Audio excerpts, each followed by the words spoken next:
The Holy Gospel according to St. Matthew, the 27th chapter. From noon on, darkness came over the whole land until 3 p.m. And at about 3 o'clock, Jesus cried with a loud voice, Eli, Eli, lama sabachthani, which is, my God, why have you forsaken me? When some of the bystanders heard it, they said, this man is calling for Elijah. At once, one of them ran and got a sponge, filled it with sour wine, put it on a stick, and gave it to him to drink. But the others said, wait, let us see whether Elijah will come to save him. Then Jesus cried again with a loud voice and breathed his last. At that moment, the curtain of the temple was torn in two from top to bottom. The earth shook, and the rocks were split. The tombs also were opened, and many bodies of the saints who had fallen asleep were raised. After his resurrection, they came out of the tombs and entered the holy city and appeared to many. Now the centurion and those with him, who were keeping watch over Jesus, saw the earthquake and what took place. They were terrified and said, truly, this man was God's Son. The Gospel of the Lord.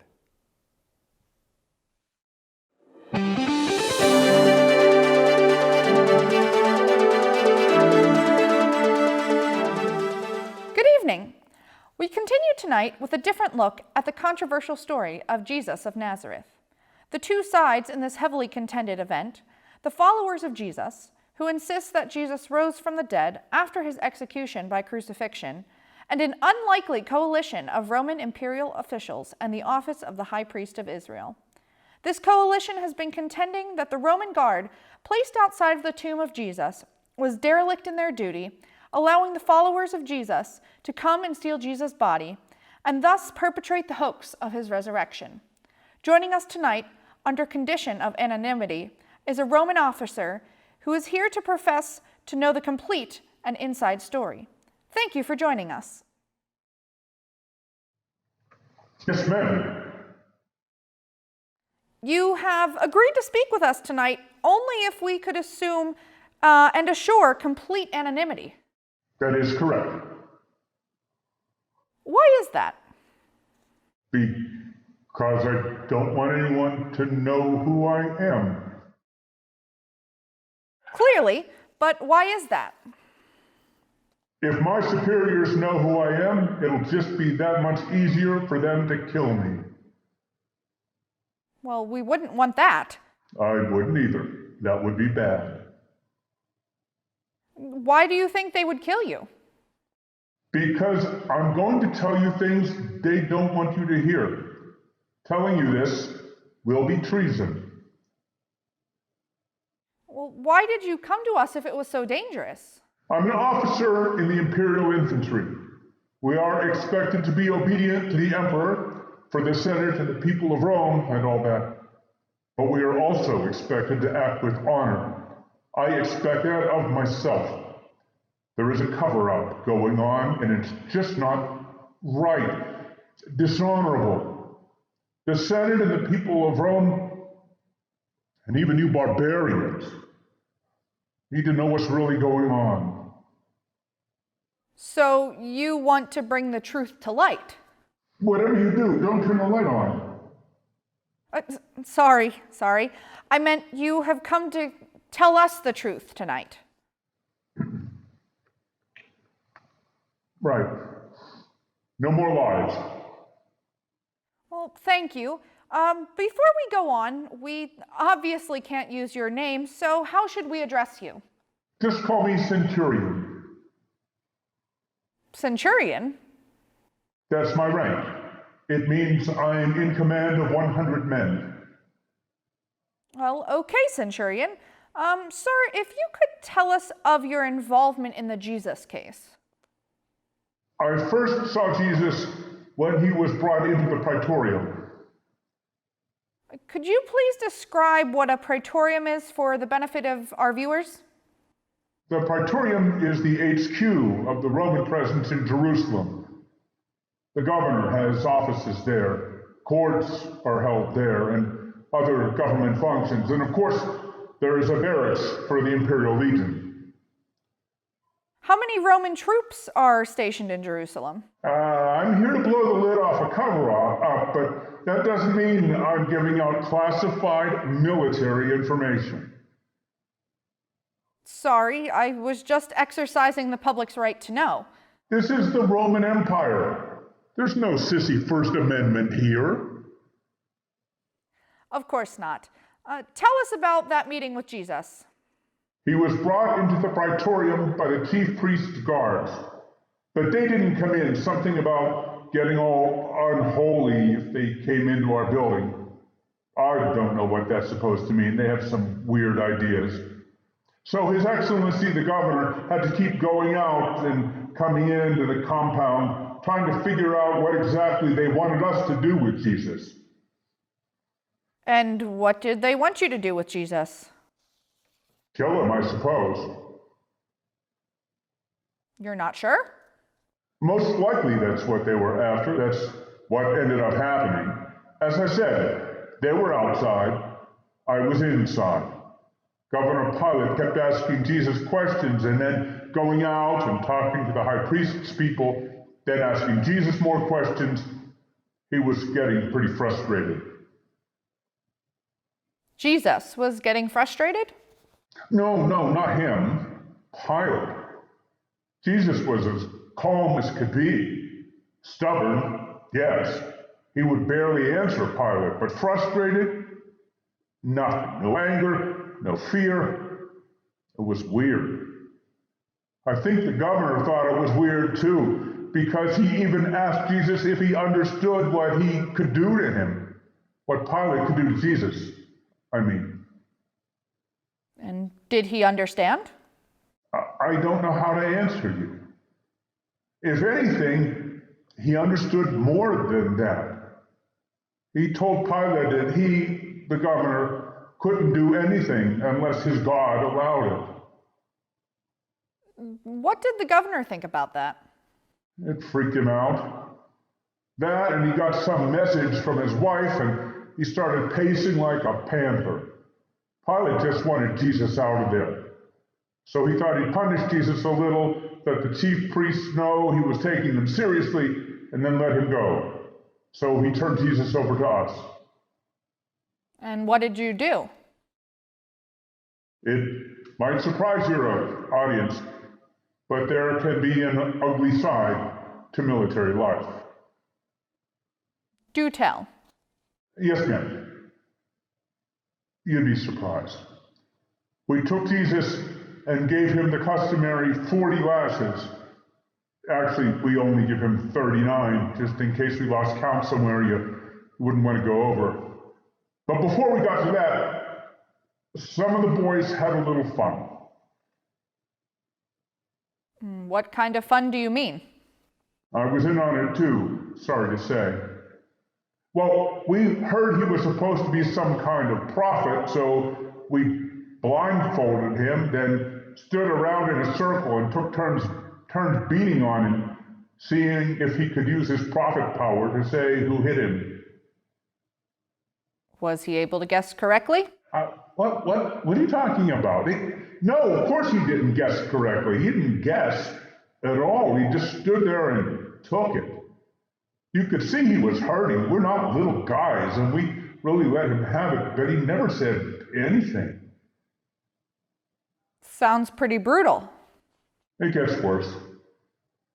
We overheard Governor Pilate say something about Jesus being a king, so we wrapped him up in a purple tablecloth and put a stick in his hand like a scepter and pretended to bow down like you do to a king, only every time we came up from the bow, we'd punch him square in the face. Then someone got the idea to make a crown for him out of some briars. There's some pretty nasty ones that grow over here. We smashed it down on his head until he was so bloody even his own mother couldn't have recognized him. But Jesus was not let go after that. No, ma'am. By this time, there was a mob outside, and Pilate took Jesus out to them, all dressed up like we had him. But they just started screaming for Jesus' blood. Governor Pilate himself told us the chief priests had goaded the crowd into that. I don't know about that. That's outside. Remember, I was in. Of course. So Pilate came back in, wiping his hands on his toga and swearing up a blue streak.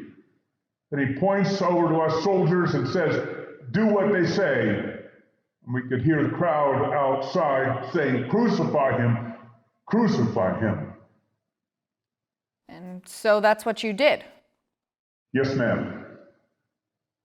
So tell us about the crucifixion.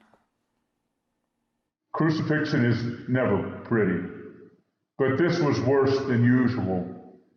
We nailed him to the cross, right through his hands and feet. Most always we just tie the poor saps to the crosses. Not him. Nails about this long, I guess. Did you see the whole crucifixion? That's part of the job. I'm at 4 or 5 crucifixions a week, sometimes a whole lot more. Several at a time. Mostly you don't watch the whole thing beginning to end. It can take a week or more for some of them to die. You pull guard duty at Golgotha, that's where we crucify here at Jerusalem, maybe one watch every couple days. Because of the politics surrounding Jesus, this being a big Jewish holiday and lots of troublemakers in town for the occasion, a number of us were assigned to stick with Jesus until the end. And so you were there for the whole crucifixion.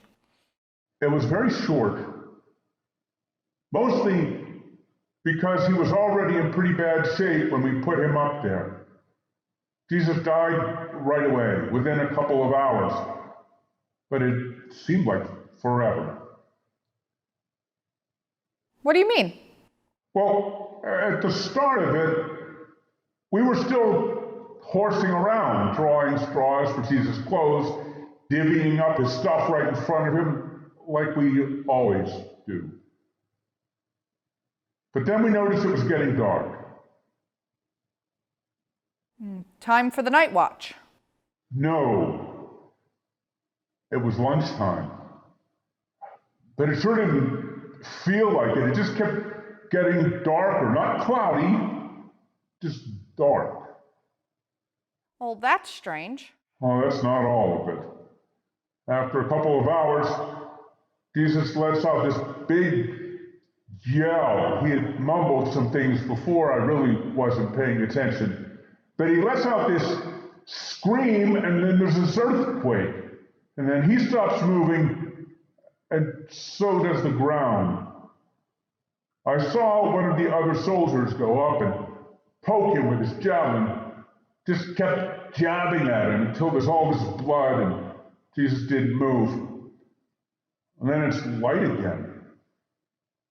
So the sun came back out? No, sun never really went anywhere. It just quit shining. But the light comes back and I'm thinking, this really was the Son of God. Are you saying that you became a believer of Jesus at that point? No, I don't think so.